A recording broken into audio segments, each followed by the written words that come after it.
All right, what's going on, guys? So, for those that follow the channel, know that this is my 2010 Ford Focus, and know that a lot of my content is based out of her. And well, about 3 weeks ago, she had broke down, and didn't know at first. Initially, thought that it was the alternator that went out. Once we got her towed to the house, we got her put into the garage, and I was doing some just tinkering around with her, trying to diagnose the issue. And I came across this.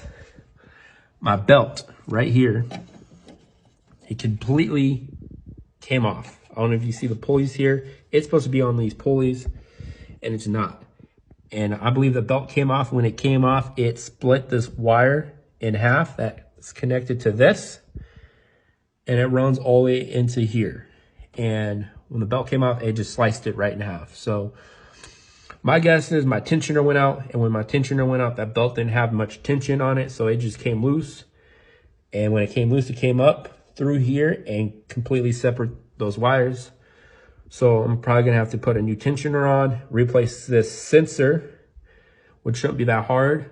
And yeah. So you guys let me know in the comments below what you guys think is wrong with her. And yeah, I'll keep you guys posted.